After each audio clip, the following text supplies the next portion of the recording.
বাংলাদেশের মানুষ এখন ৩ বেলা ভাতও কপালে জোটে না। এখন এটার পিছনে কারণ কি আমি বলি। বাংলাদেশের মধ্যে সরকার বর্তমান শেখ হাসিনা।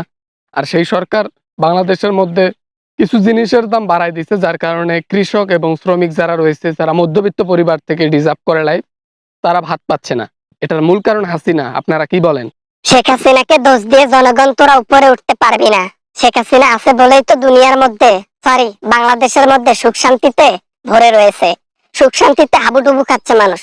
জাহান্নামের মতো বাংলাদেশকে জান্নাতে পরিণত করেছে এই হাসিনা, আওয়ামী লীগ, বঙ্গবন্ধু এবং শেখ হাসিনা। আমরা দুই বাপ পেটি মিলেই তো বাংলাদেশকে এতদূর পর্যন্ত আনছি। তাই নাকি?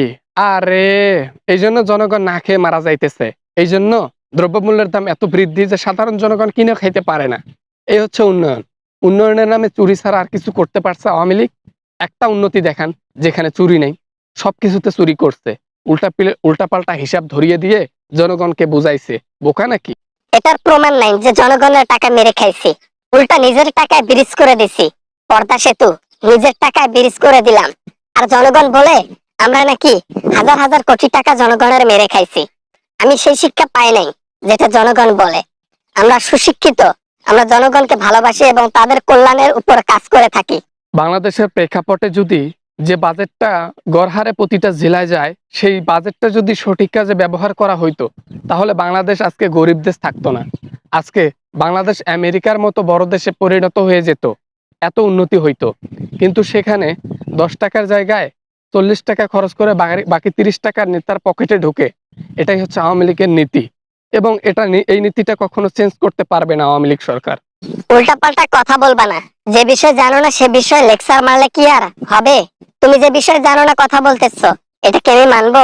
কখনোই না। হাসিনা আজ পর্যন্ত জনগণের টাকা মারে নাই।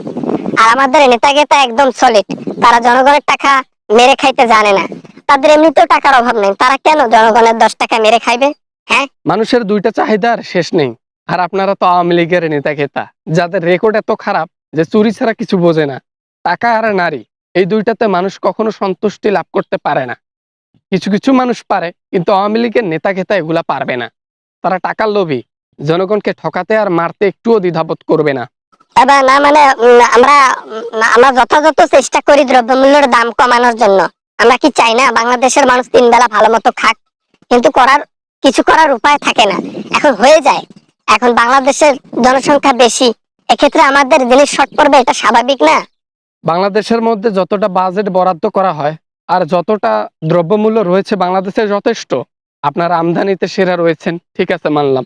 বাংলাদেশে ঢোকার পর পর জিনিসের দাম এত বৃদ্ধি যে সাধারণ পাবলিক কিনে খাইতে পারে না। বাংলাদেশের মধ্যে এখনো মানুষ 3 বেলা ভাত খাইতে পারে না। আপনি বস্তিতে গিয়ে দেখতে পারেন। আর কিছু বললাম না।